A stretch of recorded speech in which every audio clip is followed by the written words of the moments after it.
Hello viewers, welcome to my channel Sharma class है PCM. आज हम लोग क्लास 12th एनसीईआरटी मैथ्स में डिटर्मिनेंट के मिसलेनियस एक्सरसाइज अर्थात विविध प्रश्नावली के क्वेश्चन नंबर 8 का सलूशन सिंपल प्रोसेस से देखेंगे। चलिए देखते हैं क्वेश्चन नंबर 8 जो आपके सामने है।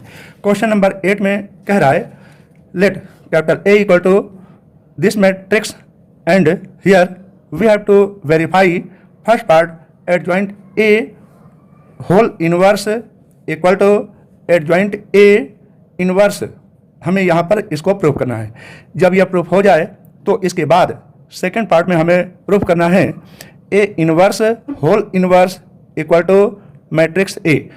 इसको अटेंड करने के लिए हम क्या करेंगे, सबसे पहले एक बात समझ लीजिए, एडजॉइंट A इनवर्स फाइंड करने के लिए हम लेट कर लेंगे एडजॉइंट A को B के रूप में, और इसके बाद में B इनवर्स बन जाएगा।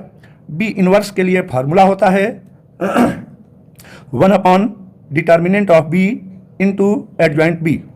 पहले हम यहाँ तक पहुँचने की कोशिश करते हैं। चलिए, जो यहाँ पर मैट्रिक्स A गिवन है उसका डिटर्मिनेंट ऑफ A फाइंड करते हैं। डिटर्मिनेंट ऑफ A फाइंड करने के लिए हम R1 का यूटिलाइजेशन करेंगे। R1 का यूटिलाइजेशन करने में हम यहाँ पर ये पहले ध्यान रखिए 1 - 2 और 1, यहाँ पर ये 1 है और यहाँ पर 2 है और यहाँ पर 1 है। जैसा कि आपको पता है प्लस माइनस प्लस का इस्तेमाल करते हैं तो ये प्लस हो जाएगा 1 और बीच में माइनस होता है, माइनस माइनस प्लस 2 हो जाएगा यहाँ पर और ये प्लस 1 हो जाएगा।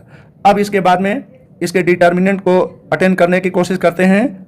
जरा यहाँ पर ध्यान दीजिए, 3 × 5 = 15 -1, इसको और खिसका लीजिए तो मिलेगा -2 × 5 -10, और इसका इसमें मल्टीप्लाई कर लीजिए -1 मिल जाएगा, और आगे बढ़ा दीजिए तो मिलेगा -2 × 1 -2, और इसको अटेंड कर लीजिए -3 मिल जाएगा, इक्वल टू मिलेगा 15 - 1 14, -10 - 1 -11 2 जा -22 -2 -3 -5 इक्वल टू होगा, जरा ध्यान दीजिए 14 - 27 इक्वल टू होगा -13।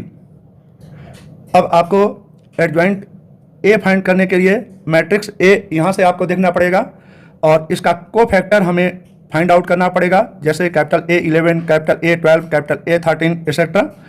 इसके लिए ब्रैकेट का जो हम इस्तेमाल किए हैं वह इस मैट्रिक्स का माइनर के लिए इस्तेमाल किए हैं, और जहाँ तक कोफैक्टर फाइंड आउट करने की बात है, जैसे इस पोजीशन के लिए A11 के लिए कोफैक्टर इक्वल टू क्या होता है, -1 के पावर 1 + 1 इंटू माइनर ऑफ 1 1।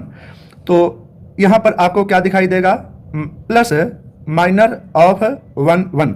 तो इस प्लस का इस्तेमाल करने के लिए हम क्या करेंगे, यहाँ पर प्लस साइन लगाएंगे, इसीलिए इस जगह पर माइनस, इस जगह पर प्लस, यहाँ पर माइनस, यहाँ पर प्लस, यहाँ पर माइनस, यहाँ पर ये प्लस, यहाँ पर माइनस और यहाँ पर प्लस का इस्तेमाल करेंगे। अब चलिए माइनर को देखते हैं। हाँ, तो अब इसके लिए माइनर को अटेंड करने के लिए जरा हम हिसाब किताब बैठा लें। देखिए 3 × 5 = 15 -1, तो यहाँ पर कर लेंगे 15 - 1। आगे बढ़ा लीजिए तो -10 - 1, तो यहाँ पर लिखेंगे -10 - 1। आगे और बढ़ा लीजिए तो मिलेगा, यहाँ पर देखिए -2 माइनस ये 3। आगे और बढ़ा लीजिए तो मिलेगा हमें, ये देखिए इसको इसमें -10 - 1, तो -10 - 1। आगे देख लीजिए यहाँ पर 5, इसका इसमें मल्टीप्लाई कर लिए -1। आगे जरा देख लीजिए 1 × 1, यहाँ पर 1 होगा, माइनस एक और माइनस आ गया, प्लस करके ये 2 लिखेंगे। इसके बाद में इसको देखिए, इसका इसमें -2 हो जाएगा और -3 मिल जाएगा। ठीक, आगे और बढ़ा देते हैं तो देखिए 1 × 1, यहाँ पर 1 मिला, बीच में नेगेटिव साइन, एक और ध्यान दें नेगेटिव आ रहा -2, तो माइनस माइनस मिल करके +2 मिल जाएगा। आगे और देख लीजिए तो 1 × 3 ये मिल गया, यहाँ पर 3 माइनस और 2 × 2 = 4 मिल जाएगा। अब इस प्रकार से यह कैलकुलेशन हम आपको बताने जा रहे हैं, ध्यान दीजिएगा। 14 11 -5, हाँ, इसके बाद में यहाँ पर देख लीजिए 11 हो जाएगा, इस जगह पर -10 -1 और एक और बाहर नेगेटिव है, और इस जगह पर मिल जाएगा 5 -1, ये 4 मिल जाएगा, और 2 + 1 3 वो भी निगेटिव में मिल जाएगा। इसके बाद -2 -3 -5, और इस प्रकार से -5 आपको दिखाई दे रहा होगा, और 2 और 1 मिलकर के 3 वो भी निगेटिव में -3 हो गया। इसके बाद में 3 -4 -1 यहाँ पर लिख गया। अब इसका ट्रांसपोज लिख दीजिए तो मिलेगा, रो को कॉलम में अटेंड करते हुए हम लिखने जा रहे हैं, तो यहाँ पर लिख दे रहे हैं 14, इस जगह पर लिख दे रहे हैं रो को कॉलम में अटेंड करते हुए 11, और यहाँ पर लिख दे रहे हैं -5, और फिर से आगे देखिए 11, या और नीचे बढ़ के देखते हैं 4 मिलता है, और ये 3 मिल गया। फिर से आगे बढ़ के देखिए तो मिलेगा -5 -3 और -1। क्या हुआ, ये रो को कॉलम में और रो को कॉलम में लिख दिया। तो इस तरह से हमें मिल गया एडजॉइंट ए। इस एडजॉइंट ए को अगर हम बी माने तो बी इनवर्स फाइंड आउट करने वाले हैं, तभी एडजॉइंट ए का होल इनवर्स मिलेगा। तो पहले चूँकि यहाँ पर जरा देखिए ए इनवर्स भी हमें जहाँ तक फाइंड करने की बात है, तो ए इनवर्स पहले फाइंड कर लीजिए। फार्मूला होता है A inverse equal to 1 determinant of A into adjoint A. Determinant of A calculate कर चुके हैं, यहाँ पर जरा देख लीजिए -13, तो -13 डिटर्मिनेंट ए के जगह पर रख लीजिए, और एडजॉइंट ए आपको ये वाला दिखाई दे रहा है। मिला लीजिए एलिमेंट 14 11 -5 11 4 -3 -5 -3 -1, ये चीज़ आपको दिखाई दे रहा है। इस प्रकार से हमने ये क्या ज्ञात कर लिया, देखिए एडजॉइंट ए भी ज्ञात कर लिए और ए इनवर्स भी, दोनों तरफ से कुछ पार्ट अलग कर लिए। अब एडजॉइंट ए को अगर बी लेट कर लेंगे तो अब हम बी इनवर्स की तरफ चलना चाहते हैं, जिससे हम फर्स्ट पार्ट को अटेंड कर सकेंगे। तो क्या बताना चाह रहे थे, let adjoint A equal to B equal to, हम ये निकाल चुके हैं एडजॉइंट ए, ये वाला पोर्शन, ये ध्यान से देख लीजिए इसको, यही तो है एडजॉइंट ए जिसे हम बी मान रहे हैं। ठीक, तो मिला लीजिए 14 11 -5 11 4 -3 और -5 -3 -1, ये लिखा हुआ है। अब जैसा कि आपको बताए थे, फर्स्ट पार्ट को अटेंड करने के लिए adjoint A whole inverse find करने के लिए एडजॉइंट ए को हम अगर बी मान लें तो बी इनवर्स फाइंड करेंगे। बी इनवर्स फाइंड करने के लिए एक फार्मूला होता है 1 determinant of B into adjoint B. तो इसके लिए क्या करेंगे, जो हम बी ये फाइंड आउट कर चुके हैं उसके लिए एडजॉइंट बी फाइंड करेंगे। बी के लिए क्या करेंगे, एडजॉइंट बी फाइंड करेंगे। तो एडजॉइंट बी फाइंड करने के लिए हम क्या करेंगे, बी से एडजॉइंट बी हम फाइंड आउट करने के लिए सबसे पहले हम को फैक्टर का इस्तेमाल करते हैं। जैसे बी 11 इक्वल टू -1 के पावर 1 + 1 इंटू माइनर ऑफ 1 1, यानी कि इसमें मिल जाएगा प्लस माइनर 1 1।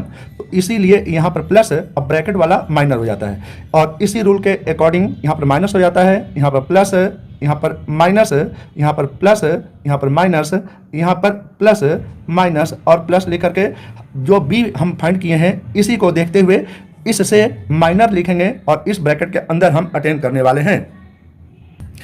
अब इसके ब्रैकेट वाले माइनर को अटेंड करने के लिए जरा ध्यान से देखेंगे। हाँ, यहाँ पर इसको जरा अटेंड कर लिए 4 × -1 -4 हो जाएगा, माइनस और 3 3 जा ये 9 मिला। अब इसके बाद में इसको और आगे बढ़ाते हैं, 11 × -1 -11 हो जाएगा, और बीच में नेगेटिव साइन, और -5 × -3 ये 15 हो जाएगा। अब इसके बाद में आगे बढ़ते हैं, 11 × -3 -33 मिल जाएगा, बीच में नेगेटिव साइन और एक और नेगेटिव मिलकर के पॉजिटिव हो जाएगा। 5 × 4 ये 20 हो जाएगा। अब इसके बाद में इसका कैलकुलेशन देखिए, 11 × -1 -11 और एक नेगेटिव यहाँ आता है, और 5 3 जा 15 ये 15 मिला। और आगे देखिए इस जगह पर 14 × -1 -14 मिलेगा, बीच में नेगेटिव साइन और -25 मिल जाएगा। इसके बाद में और आगे बढ़ा देते हैं, 14 × -3 -42 माइनस ये एक और माइनस यहाँ पर मिल गया, ये 55 हो जाएगा। 11 5 या 55 होता है। फिर से और आगे बढ़ा देते हैं, 11 इंटू -3 -33 हो जाएगा, और बीच में निगेटिव साइन और एक और निगेटिव आकर के पॉजिटिव हो जाएगा। 4 इंटू 5 ये मिल जाएगा आपको 20।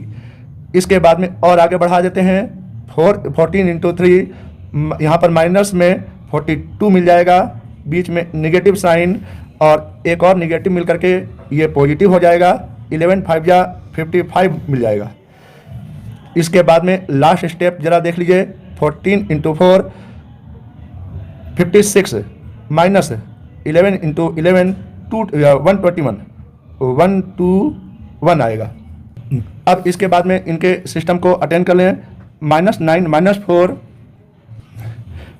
-13 हो जाएगा, और इनको अटेंड कर लें तो मिलेगा ये 26 है।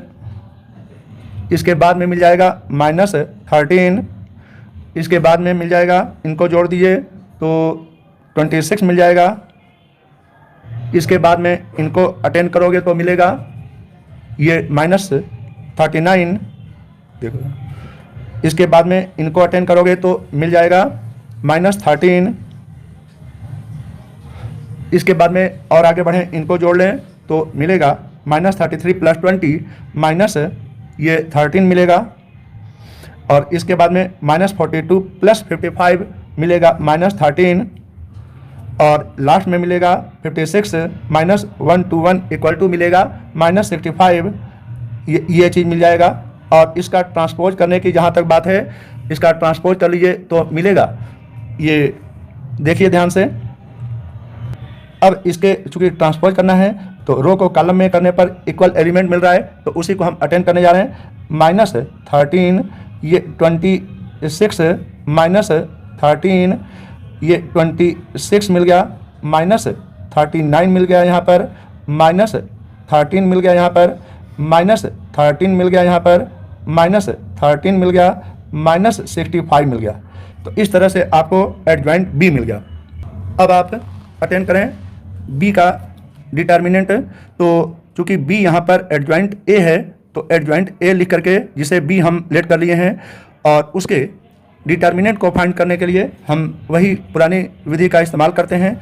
यहाँ पर देखिए प्लस माइनस प्लस, तो ये +14 हो गया, -11 हो गया, और ये -5 हुआ। अब इनके एलिमेंट को एडजस्ट करने की कोशिश करते हैं, ज़रा ध्यान दीजिए। यहाँ पर -4 और -9 मिल गया, और इस जगह देखिए -11 और माइनस में 15 मिल गया, और इसी तरीके से यहाँ पर ज़रा देखिए -33 ये दिखाई दे रहा है, और साइन चेंज हो गया यहाँ पर +20। इसका कैलकुलेशन ज़रा देख लीजिए, 14 इंटू यहाँ पर -4 -9 -13 मिलता है, और इस जगह पर देखिए -11 -15 -26 होता है, और -33 + 20 मिल जाएगा -13। अब कैलकुलेट कर लीजिए, 14 इंटू -13 = मिल जाएगा -182। माइनस यहाँ पर ये प्लस साइन हो गया, 11 इंटू 26 = 286 मिल जाएगा। यहाँ पर माइनस मिल करके ये प्लस हो गया, 13 इंटू 5 65 हो जाएगा, और इसको कैलकुलेट करोगे तो हमें डिटर्मिनेंट बी की वैल्यू मिल गई 169 मिला। अब हम क्या करेंगे, एडजॉइंट ए इनवर्स फाइंड करने के लिए, यानी कि अकॉर्डिंग टू क्वेश्चन, तो एडजॉइंट ए को चूँकि हम बी मान चुके हैं, तो बी इनवर्स अटेंड कर ले रहे हैं। सेम टू सेम वही चीज़ मिला हमें। बी इनवर्स का फार्मूला आपको पता है, 1 determinant of B into adjoint B. तो ये वाला डिटर्मिनेंट ऑफ बी की वैल्यू यहाँ लिखा हुआ है 169, और एडजॉइंट बी हम कैलकुलेट कर चुके हैं, और यही वैल्यू यहाँ पर हम फाइंड आउट ऑलरेडी कर चुके हैं। ये चीज़ ध्यान से देखिए, यहाँ पर ये एडजॉइंट बी का वैल्यू ये चीज़ दिखाई दे रहा है, वही एडजॉइंट बी का वैल्यू हम यहाँ पर रख दिए हैं, ये चीज़। अब क्या करेंगे, पूरे मैट्रिक्स से 13 को कॉमन कर लीजिए, तो 13 ऊपर कॉमन हो गया, तो 13/169 काटोगे तो 1/13 मिला, और 13 कॉमन करोगे हटाओगे तो -1 मिल गया। 13 2 या 26 -1 यहाँ पर आ गया क्योंकि 13 कॉमन हो चुका है। फिर से यहाँ पर 2 आ गया क्योंकि 13 कॉमन हो चुका है।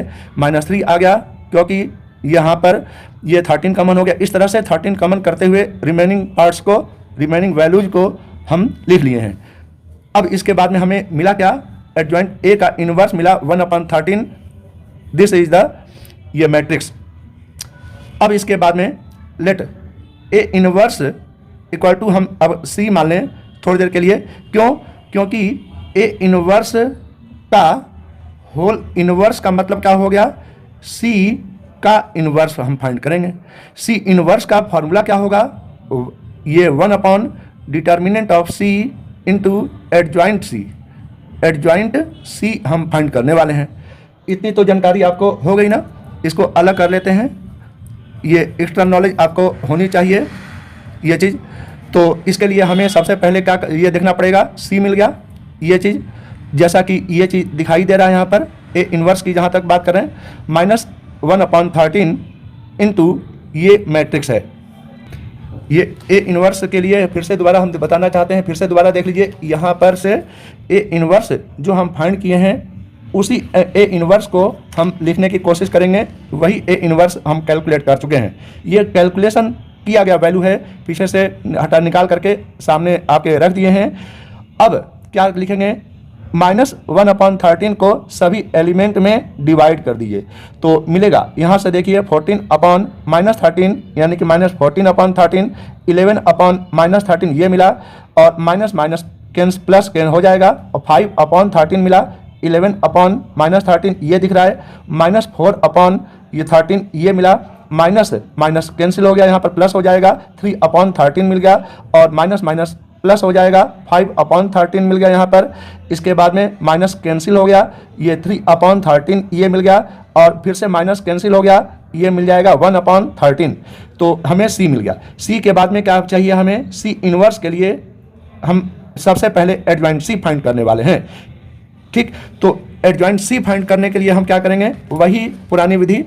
ये एडजॉइंट सी के लिए हमें सी पता है पहले से, ये वाला सी, तो सी ही ए इनवर्स है। हमें इससे अभी कोई खास मतलब नहीं है। इसका मतलब क्या होता है, एडजॉइंट सी के लिए को फैक्टर फाइंड करना होता है, इसी सी का को फैक्टर फाइंड करना होता है। को फैक्टर फाइंड करने के लिए ब्रैकेट वाले जितने भी स्टेप होते हैं वो सब इसका माइनर होता है, और ये plus minus plus minus plus minus plus minus plus attend करके को फैक्टर की तरफ हम चले गए। और माइनर की जहाँ तक बात है, उस माइनर को जरा ध्यान से देख लीजिए, ब्रैकेट वाले स्टेप को देख लीजिए, कैसे हम ये इसके स्टेप को आगे बढ़ाते हैं। देखिए, हाँ, तो इस जगह पर ऐसे कैलकुलेट कर लीजिए तो माइनर मिल रहा है। तो इसका इसमें -4/13 इंटू 1/13 यानी कि ये -4/169 मिला, और इसका इसमें मल्टीप्लाई कर लो तो 3 या 9/169 मिला। और आगे बढ़ जाइए तो मिलेगा, ध्यान से देखिए, -11/169 मिला, और फिर से इसका इसमें कैलकुलेट कर लीजिए, 5 या 15/169 बीच में निगेटिव साइन के साथ मिल गया। और आगे बढ़ जाइए तो मिलेगा, यहाँ पर देखिए ध्यान से, यहाँ पर ये चीज़, तो यहाँ पर -33/169 ये लास्ट में, और इसका कैलकुलेशन माइनस एक और मिलकर के प्लस कर दिया, और 5 4 जा 20/169। इसी प्रकार से जितने भी इसके को फैक्टर हैं वो फाइंड आउट कर दिया गया, और इसका कैलकुलेशन अगले पेज में हम करने जा रहे हैं। जैसे -9 -4 -13/169। तो यही कैलकुलेशन टोटल हम करके पहले से रखे हुए हैं, जो आपके सामने आया है। तो क्या हमने देख लिया, एडजॉइंट सी इक्वल टू सी, यहाँ पर क्या है, यहाँ पर ए इनवर्स चूंकि हम ऑलरेडी ले चुके हैं, तो एडजॉइंट सी इक्वल टू वही कैलकुलेटेड वैल्यू हम दिखा दिए हैं आपको। इसके बाद क्या करना है, ध्यान दीजिए। अब इसके बाद में कैलकुलेट कर लीजिए, जरा ध्यान से देखिए क्या मिला, ये 13, इसे कैलकुलेट कर लीजिए। ये 13 या 169 होता है, तो नीचे 13 मिल गया, -1/13 मिल गया यहाँ पर, और 13 2 जा यहाँ पर 26 मिला, और 13 जा 169 मिला, तो हमें मिला 2/13, यही 2/13 मिल गया। इसी प्रकार से आगे बढ़ते हैं, ये 13 से ये कैंसिल कर लीजिए, -1/13 मिल गया, 13 2 जा 26, और 13 जा 169, तो इस प्रकार से मिला 2/13, ये चीज़ यहाँ पर है। 13 3 जा ये 39, और 13 जा 169, तो मिल गया -3/13, तो -3/13 मिला, और ये इसको भी कैंसिल कर लीजिए, 1 और यहाँ पर मिल जाएगा 13 माइनस 1/13 मिल गया। अब इसको भी कैलकुलेट कर लीजिए, 1 आ जाएगा वह 13 हो जाएगा माइनस 1/13 ये दिखाई दे रहा है आपको। इसके बाद में 13 से कैलकुलेट कर लीजिए, 13 मिल गया माइनस 1/13 लास्ट स्टेज में यहाँ पर मिल गया। और 13 ये इसके बाद में इसको 13 5 जा 65 मिल गया और 13 ये 13 जा 169 इस प्रकार से माइनस 5/13 मिल गया। इसमें ये जहाँ तक ये इसकी बात है C11 C12 C13 अगर अटेंड करते हैं तो एडजॉइंट C हमें मिल जाता है, क्योंकि जो एडजॉइंट A मिलता है उसके रो को कॉलम में बदल देते हैं। जैसे C11 small c 11 small c 12 small c 13 को रो को कॉलम में बदल देते हैं और माइनस प्लस माइनस साइन को अटेंड करते हुए जैसा कि अभी आपको हम बताए हैं वह मिल गया एडजॉइंट C। अब एडजॉइंट C में हमने क्या कर लिया, ये जितने भी 13 हैं उस 13 को सब में से कॉमन कर लीजिए तो 1/13 मिल गया।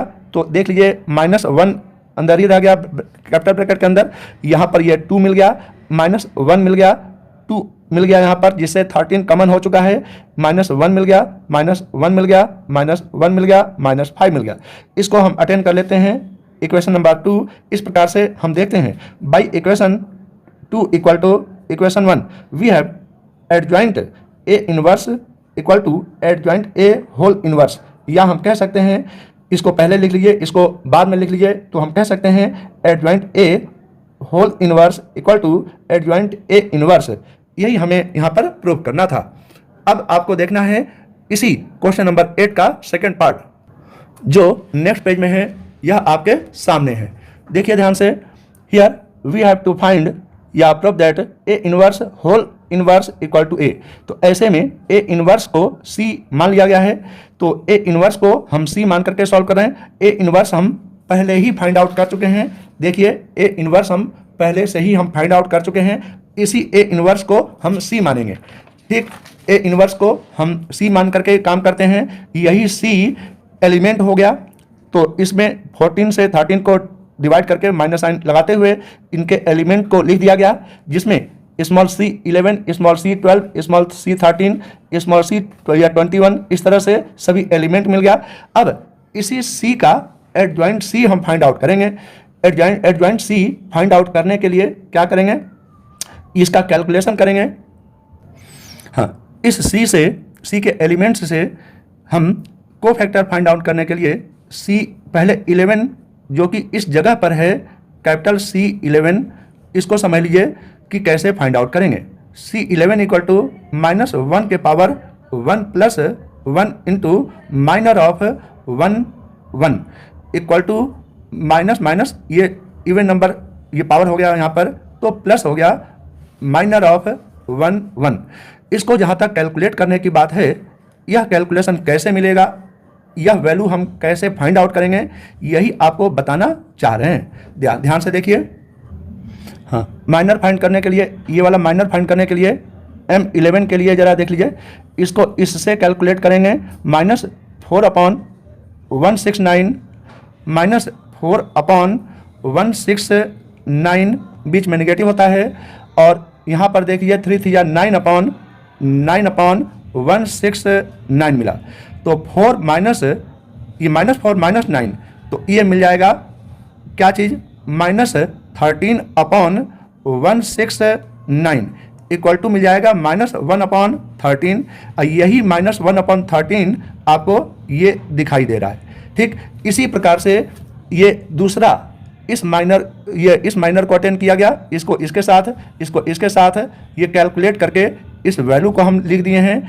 इसके बाद इसके मल्टीप्लिकेशन और इसके मल्टीप्लिकेशन के द्वारा माइनर फाइंड करके इसको हम फाइंड किए हैं। इसी प्रकार से इसका कैलकुलेशन अटेंड करके ये वैल्यू हम फाइंड कर चुके हैं। यही कैलकुलेशन को फैक्टर के रूप में फाइंड आउट करके लिखा गया है। एक वैल्यू आपको हमने बता दिए, अदर वैल्यूज आप यहाँ से फाइंड करके देख सकते हैं। अब ये चीज़ वास्तव में क्या हुआ, ये रो को कॉलम में और कॉलम को रो में ट्रांसफ़र करके एडजॉइंट C हमने फाइंड कर लिया। ठीक, क्योंकि रो को कॉलम में और कॉलम को रो में इस मैट्रिक्स को करने के आधार पर आप पाएंगे कि दोनों सेम है, तो कोई फर्क नहीं पड़ता है। इसीलिए यहाँ पर ये ट्रांसपोज की आवश्यकता नहीं पड़ी, क्योंकि रो और कॉलम यहाँ पर सेम है। अब इसके बाद में यहाँ पर हमें डिटर्मिनेंट ऑफ सी की आवश्यकता पड़ेगी। डिटर्मिनेंट ऑफ सी के लिए एक प्रोसेस बताए थे, ये small C 11 into capital C 11 plus small C 12 into capital C 12 plus small C 13 into capital C 13। Small C क्या होता है, इसके एलिमेंट होते हैं और कैपिटल वाले इसके होते हैं। तो कैसे कैलकुलेट करेंगे, सी 11 इंटू ये कैपिटल सी 11, ये चीज़ या आपको दिखाई दे रहा है यहाँ पर, इनको जरा देख लीजिए। स्मॉल सी 11 का की वैल्यू क्या है, -4/13 और कैपिटल सी 11 का वैल्यू है -1/13। इसके बाद ये स्मॉल सी 12 की वैल्यू ये आपको दिखाई दे रहा है -11/13 और कैपिटल सी 11 की क्या वैल्यू है यहाँ पर 2/13। इसी प्रकार से स्मॉल सी 13 की वैल्यू है 5/13, तो ये 5/13 लिख दिया गया और कैपिटल सी 13 का वैल्यू है -1/13, ये चीज लिखा हुआ है। इस प्रकार से भी हम किसी मैट्रिक्स के द्वारा उसका डिटर्मिनेंट फाइंड आउट कर लेते हैं, यह भी एक प्रोसेस है। अब इसके बाद कैलकुलेशन माइनस माइनस मिलकर के प्लस हो गया, 14/169 प्लस माइनस माइनस हो जाएगा यहाँ पर 11 2 जा 22/169 और लास्ट में देखिए 5 इंटू -1 -5/13 इंटू 13 169 मिल गया। अब ऊपर का कैलकुलेशन देख लीजिए, क्योंकि नीचे एलसीएम 169 आ रहा है, तो ऊपर देखिए 14 लिख दिया, आगे देखिए -22 लिख दिया, उसके आगे लिख दी देख लीजिए -5 मिला, तो 14 - 27 यहाँ पर लिखा हुआ है इसका कैलकुलेशन। अब इसको घटा दीजिए तो मिलेगा 14 - 27 इक्वल टू -13 होता है, तो -13/169 इक्वल टू, अगर इसको कैलकुलेट कर लोगे तो मिलेगा ये -1/13, जो कि आपको दिखाई दे रहा है। अब सी इनवर्स यानी कि ए इनवर्स का होल इनवर्स फाइंड आउट करने के लिए क्या करते हैं, सी इनवर्स का फार्मूला क्या होता है इस जगह पर देख लीजिए, 1/डिटर्मिनेंट ऑफ सी इंटू एडजॉइंट सी। ठीक, तो 1/डिटर्मिनेंट ऑफ सी, तो डिटर्मिनेंट ऑफ सी का वैल्यू ये चीज आपको दिखाई दे रहा है, डिटर्मिनेंट ऑफ सी का वैल्यू यही वाला है, ये वाला, तो डिटर्मिनेंट सी का वैल्यू हमने ये रख दिया यहाँ पर। ठीक, अब इसके बाद में एडजॉइंट सी, तो एडजॉइंट सी की वैल्यू ये दिखाई दे रहा है आपको। एडजॉइंट सी जरा ध्यान से देख लीजिए, एडजॉइंट सी बड़ा कैलकुलेशन है, एडजॉइंट सी आपको दिखाई दे रहा है, एक एक करके हम सभी स्टेप दिखाने जा रहे हैं।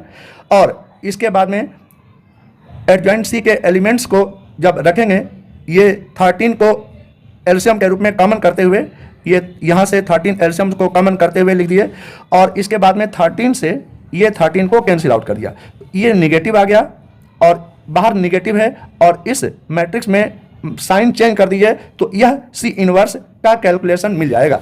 तो साइन चेंज करते हुए हमें मिलेगा, देखिए जरा, C inverse equal to A inverse whole inverse equal to minus, जो कि अभी दिखाए थे 13 से 13 कैंसिल होने के बाद मिला था, और ये चीज़ होल मैट्रिक्स वैल्यू मिल गया, और साइन चेंज करने के लिए अभी कहे थे और चेंज कर लीजिए, माइनस माइनस ये प्लस हो गया, यहाँ पर 2 का साइन चेंज कर दिया तो -2 मिल गया, -1 का 1 मिल गया, -2 ये दिखाई दे रहा है आपको, माइनस माइनस +3 दिख रहा है, और माइनस माइनस +1 दिख रहा है, और माइनस और माइनस ये +1 दिख रहा है, और फिर से माइनस माइनस 1 दिख रहा है, -5 को +5 लिख दिए। इस प्रकार से इसको अगर आप देखोगे तो पता चलेगा जहाँ से चले थे वहीं पहुँच गए, यही तो ए मैट्रिक्स है। तो इस प्रकार से सॉल्व हो गया, तभी तो हमने लिख दिया, hence by above 2 results we have A inverse whole inverse equal to matrix A, hence proved। अब इसके बाद में यही कहना चाहते हैं कि यहाँ पर मैंने डिटर्मिनेंट के मिसलेनियस एक्सरसाइज पर आधारित क्वेश्चन नंबर 8 का सलूशन सिंपल प्रोसेस से बता दिया है। वीडियो को लाइक शेयर एंड सब्सक्राइब जरूर कीजिएगा, साथ ही साथ बेल आइकन भी जरूर दबा दीजिएगा, जिससे आने वाले नए वीडियो की जानकारी आपको समय समय पर